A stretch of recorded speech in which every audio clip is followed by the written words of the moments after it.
On this episode of Bite Sized, we are watching and discussing the 54th scene of the movie Twilight. For those of you watching along at home, that's from 125:51 to 127:54. And now, on to the episode.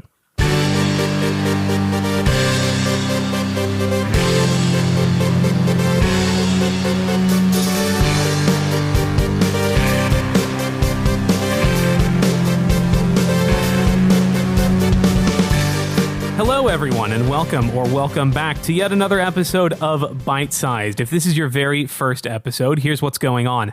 My name's Ben. I am your host. I am watching the movie Twilight one scene at a time with a new guest every week. I find someone to be on the show. I send them anywhere from about 30 seconds to 3 minutes of the movie Twilight, and we watch it with little to no outside context. Speaking of guests today, joining me is a singer-songwriter, actor, and improviser, Tyler DeLoatch. Welcome to Bite Sized. So glad to be here. Thanks for having me. Thank you. And really, I want to emphasize the no context part of the intro because we'll talk about this after I ask my very first question that I always ask the way I start every interview on the show. That is by asking you, Tyler DeLoatch, what is your history with the Twilight franchise? I have no history with the Twilight franchise. I've never read, never seen it. Great. Never listened to this podcast. Nice and easy. Moving on. No, I mean, Twilight, major phenomenon since the book came out in 2005. When did you first sort of become aware of it as a larger cultural force? Definitely in middle school. I remember seeing a bunch of people walking around with the Twilight books. I didn't know anything about them or what they were about, but everyone seemed to be very into it. Have you always been this flatly neutral about Twilight, I guess is my question. I would say so. I was never like, oh, Twilight, blah, blah, blah, one of those people, but I never had too much of an urge to explore that world. You never knew enough to form an opinion about it. Correct. Yeah, not positive, not negative. And I guess have never been good enough friends with anyone who would force you to read or watch it. Hey, have you truly never seen any of it? I've never seen any of it, not a single scene. I love it when this happens because even I had before I started down this path 4 or 5 years ago, I had very little exposure to Twilight, and I still feel like I had seen some of it. So to find someone that has never seen anything is always truly fascinating to me. You must have been doing other, one would assume, more productive things with your time. Oh, what were you doing in 2008 if you weren't watching or hanging out with people who were watching Twilight? 2008, it must have still been Harry Potter at that point. You're a big J.K. Rowling fan. Oh, is what I know about you. No. I would commit to the bit, but people, not everyone knows me. It feels very good to do that to you, Tyler, because the last time we performed together, you did something very similar to me. Oh, no. I don't know if you were. It was the last Riff show we did together. Mm-hmm. For whatever reason, we were Power Rangers, and you declared yourself the Black Power Ranger and gave me this look that said, do it. And I could not commit to the bit, just like you could not now. So we are even, Tyler. Fine, we're even. Anyway, I'm really glad that we got you on this episode with absolutely no context because there's a lot going on in this scene. I normally start off with a brief overview, but I want to hear you from your outsider perspective. How would you describe what is going on here? I would say what I gathered from it is that they need to get out of town, either out of this town or actively towards a different town. My idea was that creepy lurking guy was a big part of that reason. The blonde man, yeah. The blonde man in the shadows. Yeah. So they had to feign an argument and convince her dad, I assume her dad by her calling him that, that she was breaking up with Edward and that she hated being there because that was their excuse for getting out. Yeah, Tyler, you're spot on. Oh, nice. I'll be honest, because when I was preparing my notes for this, I thought, if you haven't seen the previous scene, which I know you, Tyler, have not. Correct. You kind of wouldn't know that it starts off with a fake argument and breakup. And so I was wondering if you would pick up on that. And you did. Good job. Yeah, when I was watching, until it got to when they were up in the room, Right. I was like, oh, is this their breakup scene? Because he probably did something horrible and vampire-y. No, the blonde guy wants to eat Bella, and they have to get out of town, and she needs to convince her dad she's leaving town for a reason, because he doesn't know that the vampires exist. He knows that they are there, but not that they are vampires. So in this world, because there are vampires and werewolves, is it like common knowledge that this is a world that they share with them? Very few people who are not vampires or werewolves know that vampires and werewolves exist. Right. So like Charlie, the man on the couch, who we'll get to more in a moment, has been the chief of police in this one tiny town and has basically known people his entire life who are werewolves and known some other people a long time who are vampires and does not know that. Right. He does not know that his daughter is dating a vampire. Okay. So it's kept under wraps. He did give cop vibes. Was it the mustache? It was. Yeah. I got the idea that, okay, so I don't know if you've played Life is Strange, but no. There's a stepdad that kind of has that same like haircut and mustache combo. I think he was like a wannabe cop and security guard or something like that, but a Paul Blart type. Yeah. So let's get in to the scene minute by minute, second by second breakdown. We start with Charlie asleep on the couch, in not very comfortable sleeping position, I would say. He looks like he heard the car pulling up and wanted to fake being asleep. I don't know. If I was laying like that on my couch, I do not think I would be able to fall asleep. That's just me. But yes, Bella and Edward do bust in, faking a breakup. It is all a lie. Edward, I said leave me alone. Bella, don't do this, please. It's over. Get out. Hey. Bella, what's going on? I just gotta get out of here. I'm leaving now.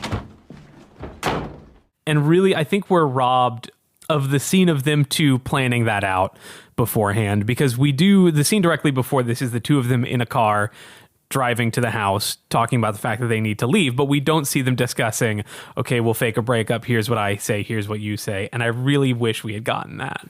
Right. I remember someone saying something about whenever you see someone on screen planning something, then you know that it's going to go wrong. Bella's a lot more committed than Edward is. He is not delivering his lines very well. Like Robert Pattinson, the actor, is doing all right, but Edward, the character, is not committing to his part of this fiction. I'd assume he's less concerned with selling the argument and more concerned with just the fact that they need to get the heck out of there. Whoa, watch, I'm really earning the explicit tag now. Yeah, I children might be listening. He is definitely not. The whole facade thing is not his main concern. He's just worried about getting her out of town to get away from the blonde man who's trying to eat her. And it's really unclear why he doesn't just stop and try to fight the guy that's chasing them. I don't know. We talk about this a lot in my past episode, why there's one guy who is trying to eat Bella who is friends with 7 vampires. The numbers are really on their side here. Yeah. Why does he want to eat Bella? Is that... Well, because he's a vampire and they eat people. And there is some implication in previous scenes that, like, so these two, the blonde guy and Edward and Bella are heroes, met at a baseball game.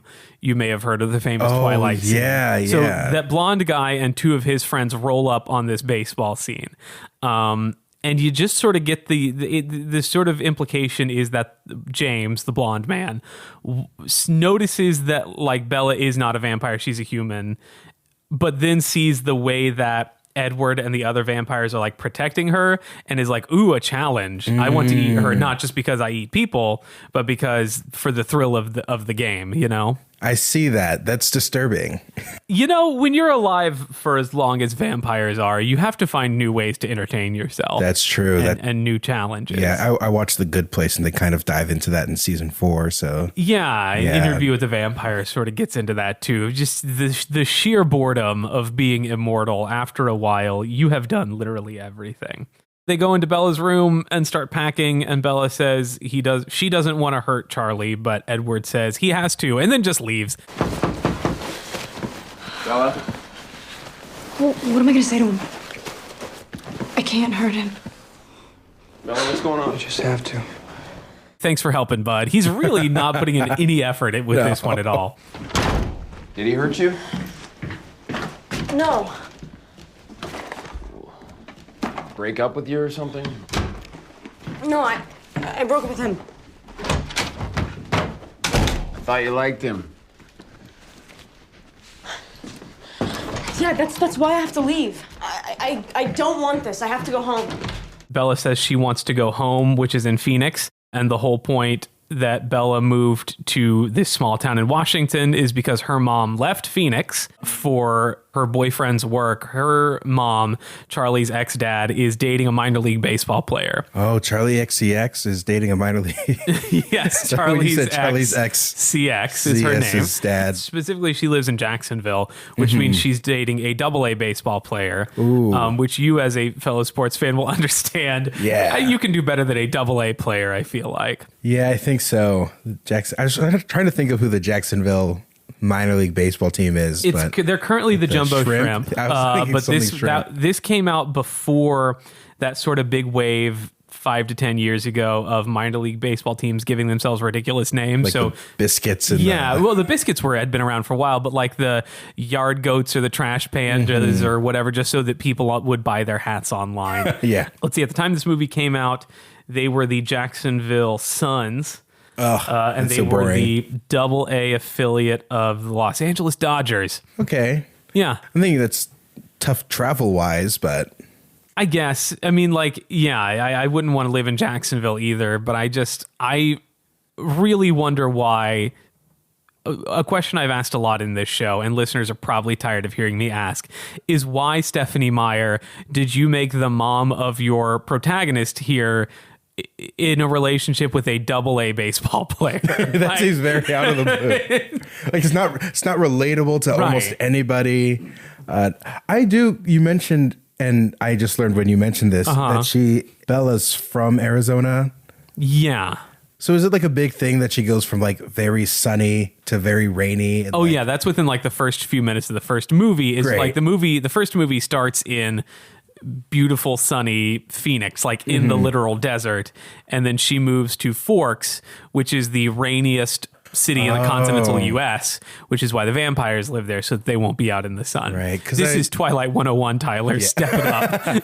Well, that's where I am. No, I understand. Yeah. Well, because I figured like her paleness has to be something that's brought up with the vampires being around, and that it's that is actually, there is a very famous line. Thank you, Tyler. Oh, It is insane how little you know, and yet how perfectly you understand Twilight. There is literally a line in gym class where it's not one of the vampires, but Anna Kendrick. This was her first big movie Anna role. Kendrick? Oh, I didn't know Anna Kendrick was in this. And she is delightful. I love Anna Kendrick. I don't know why I didn't know that. Right? Like in a movie of people generally acting very sad and morose and dramatic, Anna Kendrick is like the one happy person, and she's just like... She's giving the same Anna Kendrick performance that she gives in pretty much every movie, but it's like in this movie, it is such an extra standing out ray of light. But early in the movie, in a gym class, she asks Bella, "Aren't people from Arizona supposed to be tan?" So you are just hitting. I'm starting to convince you like hustled me here, and you actually know a lot about like, or you had someone give you the details, because you are just on like this insane innate level understanding Twilight. I was gonna say that line. Now you say that, just reminds me of Mean Girls. It does. It's kind of the inverse of that. Yeah. Or the same why thing. Aren't you black? You can't just ask people from Arizona why they aren't tan. Home, beauty. Your mom's not even in Phoenix. She'll come home. I'll call her from the road. You're not gonna drive home right now. You can sleep on it. You still feel like going in the morning? I'll take you to the airport. No, I want to drive. It'll give me more time to think. I mean, if I get really tired, I'll pull in a motel, I promise.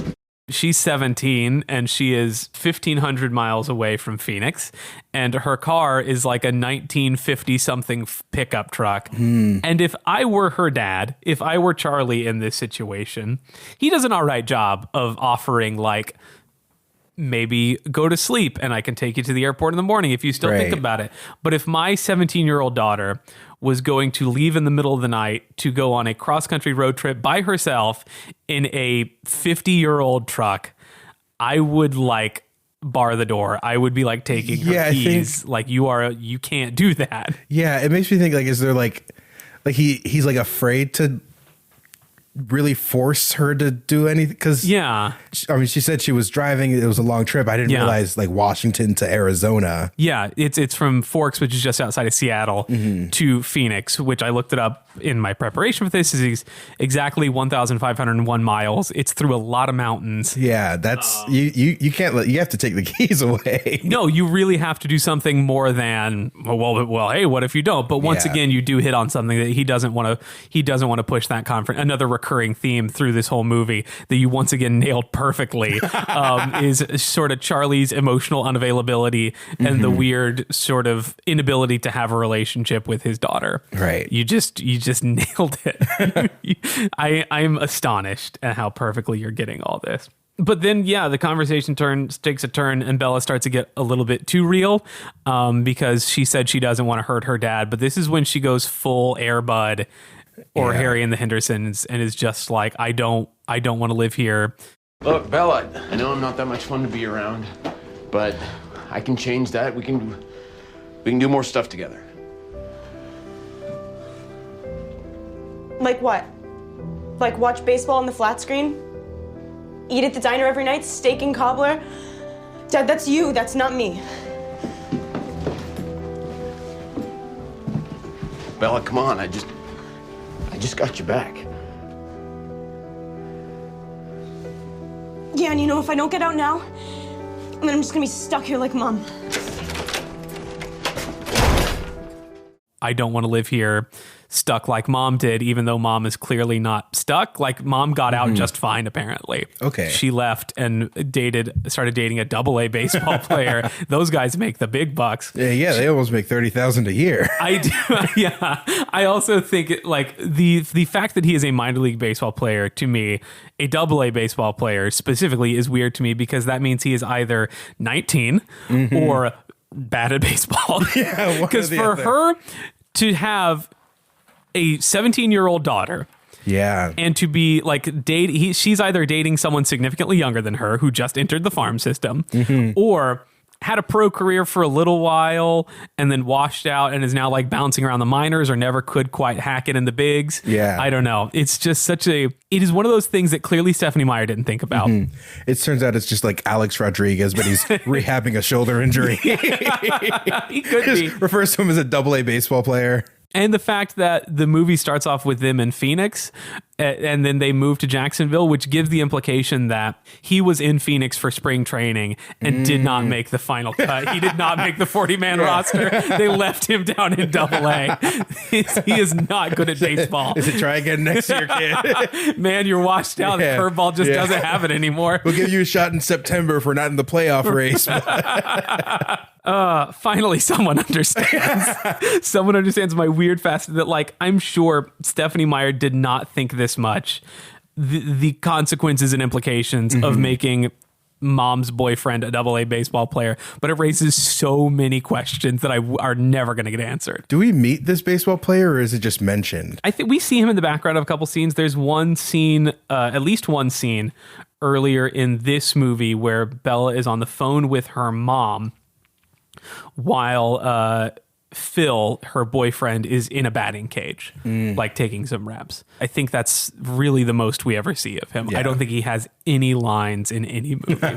But I will, again, something I've mentioned before that I want to talk about in a future episode is in one of the next movies, Bella and Edward go to visit her mom in a really nice looking beachfront property house that in no world could a AA baseball player and a substitute English teacher afford. So clearly, I think that gives some credence to my theory that he was in the pros for a long time and has aged out and is really trying to hold on to the dream. Right. Because he's got to be, I mean, he's dating a woman with his like high school daughter. So he's got to be like 36, 37. Like that's what I'm thinking. I mean, maybe he was a very good prospect and he got a huge signing bonus. Right. And he's just not ready to hang up his cleats yet. Yeah. Like he flamed out. He was one of the few he didn't take steroids, so he got left behind. Yeah, he's got an injury he never could shake. I'm gonna write that baseball player fanfic. Please do, honestly, because I trust you. I understand you have a good knowledge of sports and also a clearly somehow baked into you knowledge of Twilight. It's going to be like Mr. 3000, but just Mr. 1. He's just Seriously. he's just trying to get one hit.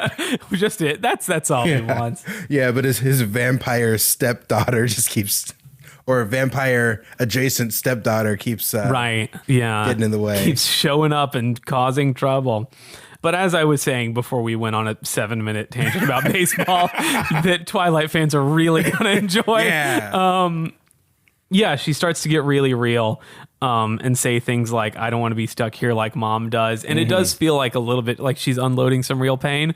But also like the things that she is listing when she says this sounds kind of great, because she says, watch baseball on the flat screen, eat at the diner every night, steak and cobbler. Dad, that's you, that's not me. And maybe it's just because I am, a man in my 30s, closer to Charlie than I ever will be to Bella, but I have baseball on the flat screen, steak and cobbler at the diner every night sounds kind of incredible to me. I wouldn't choose that life for myself. No. But I can see the vision. If you'd asked me at 17, 18 if that's the life I wanted to lead, no, because when, as a younger person, you want to go in and experience things. But after a while, and you've sort of seen what the world has to offer, maybe you do just want to settle down for steak and cobbler and baseball. I see both sides of this argument. I don't wish upon anyone steak and cobbler and baseball being the only source of their enjoyment. I guess, yeah.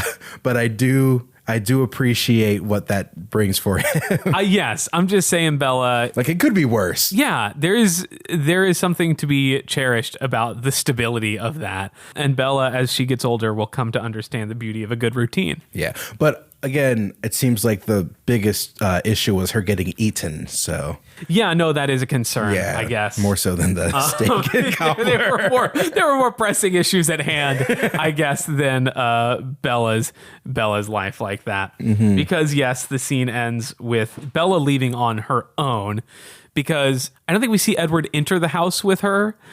We see him in her bedroom, but I think we're supposed to understand that he used his vampire abilities to jump up into her second-story window. That's what I was going to ask, too. Yes. Is like, can he fly, or like, how did he get up there? Because I figured it was vampire powers, but like, which vampire powers? Yeah, it is vampire powers. Again, this is something that happens pretty regularly in the movie, is that he can like jump.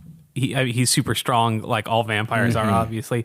So he can jump up either into the tree next to her window or just like straight into her window if it's already open. So they had their little fake breakup at the door, and then she went upstairs and he went out back around, jumped up into the window. They packed. When he leaves, like when that scene in the bedroom is or that bit in the bedroom is ending, he says, I'll be down at the truck. And so I guess he just took like her backpack or whatever, jumped out the window, and is in the truck ready to go. Right. But all that to say, that is how the scene ends, and that is where we leave the action. Oh, man. I do have to. This is going to result in me watching Twilight, of course. Yeah, that was my next question is, do you think this is going to make you want to watch Twilight anymore? Yeah, I think it's something that I have had in the back of my mind that I wanted to watch it. Yeah. Especially, knowing that you had this podcast. Sure. I also wanted to hold off so I could Thank you for doing that. I thought it would be fun to do this experience better. Yeah, I thought that would be fun. Just to do this episode not knowing anything and then come back in. Yeah. Just to like sit down, watch it, and be like, oh, that's that part that leads into this 2-minute experience that I had. Yeah, I gotta say, of all the scenes that this is our 54th scene of the movie now. This is one of the heaviest. There's like a lot going on in this scene plot wise. Like there is layers to this scene of Bella and her relationship with her dad and with Edward and what they don't know about each other. And also there's a guy. There's like a lot of plot lines merging in this 1-2-minute scene. Right. And I'm glad I gave that to someone who has no idea about any of them. Yeah. So every episode has been the first Twilight movie, correct? Yes, we are still working on the first movie. There are 4 after this one. Fantastic. Yeah. Longevity. I'll have you back on to talk about another one in the future. And when that happens, I'll have watched it. Okay. I can't wait. I'm going to ask my last question of the interview portion. This is the first time I was warning you about where I'll put you on the spot. If you had to give this scene a name, what would it be? And this is also going to be the name of the episode, so please make it good. All right. If I had to give that scene a name. Yeah. And it's also going to be the name of the episode that my listeners have already seen in Spotify or whatever. So you know what it is, listener, but I don't, and I don't think Tyler does either. But we're going to get there together. We're going to find it out soon. And we're also going to find out how much of this my editor left in. Ooh, okay, here it is. All right. But Daddy, I don't love him. But Daddy, I don't love him. I mean, yeah, that's a perfect way to sum up this scene in 6 words. Once again, you perfectly nailed it. Got it. Tyler DeLoatch, if people like the sound of your voice and maybe want to hear it do other things like sing or hear you talk on social media, where can they do those kinds of things, in person or online? Yes, they can find me on Instagram. I'm mostly on Instagram, at least at the time being, at Tyler DeLoatch Music. That's Tyler, DeLoatch Music. Also, you're welcome to follow me on my personal account, at What DeLoatch. DeLoatch is spelled the same in both because it's the same name both times. Fantastic. And what about live shows or an album, perhaps? You want to mention that? March 25th, I'm having an EP release party for the EP that's going to come out that week. Got some indie folk, indie pop songs that are in the process of recording right now with Bryce Halliday, a good friend. So that's going to be coming out. And March 25th is the release party at the Annoyance Theater. If anyone wants to join, I'd be happy to have you. You can find a link to the tickets in my bio of the Instagram accounts I mentioned or at theannoyancetheater.com. And speaking of Bryce Halliday, that's gonna come around to something I'll say back again in a minute, because if you want to follow the show on social media, you can do so at bitesizedpod_ on Instagram and TikTok and also YouTube, where I post little clips of the show with videos or pictures sometimes attached to them. If you want to reach out to the show, you can do so by sending an email to myfavoritetwilightpodcast@gmail.com.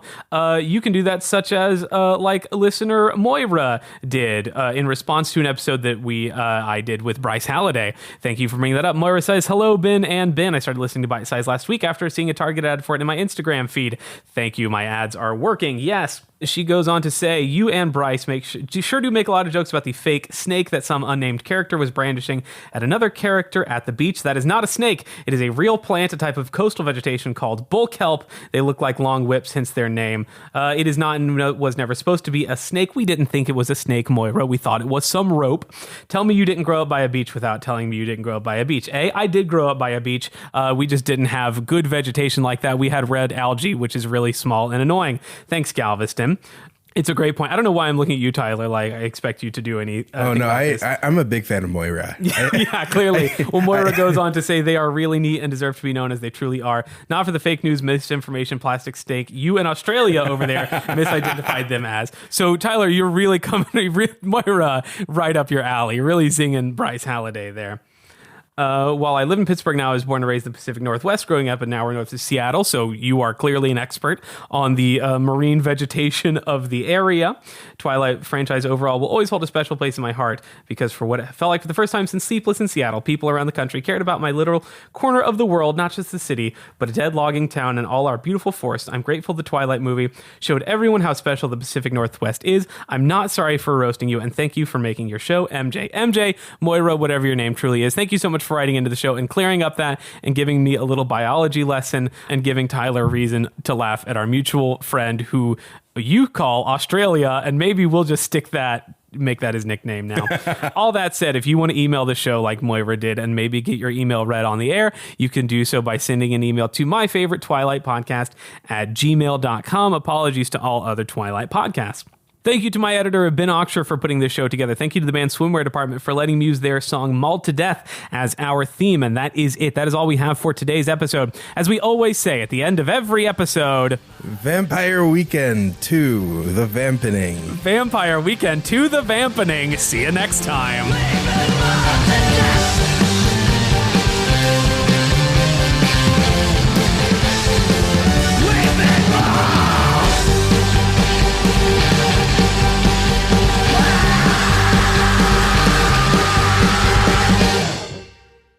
Hey everybody, Editor Ben here.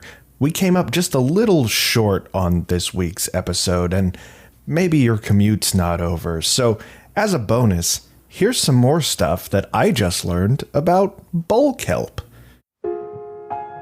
Bull kelp, or Nereocystis, is also sometimes called bladder wrack, which is the worst name for anything I've ever heard. But I guess it refers to the air bladder at the top of the stalk, which, as far as I can tell, provides the kelp with a sort of buoyancy. So the root is on the bed of the water body, and the buoyant bladder makes it such that it sticks up like a tree, and from the top there are these sort of branching ribbons, so it's getting closer to the surface in order to photosynthesize. It really does look like an underwater tree. Bull kelp is even farmed and harvested because people make recipes from it. In South Korea, there's a kelp soup that is customary to eat on your birthday. I don't know what I or any of you will do with this information, but now you know more stuff.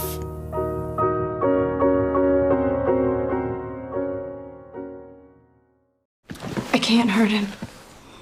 Melanie, what's going on? You just have to.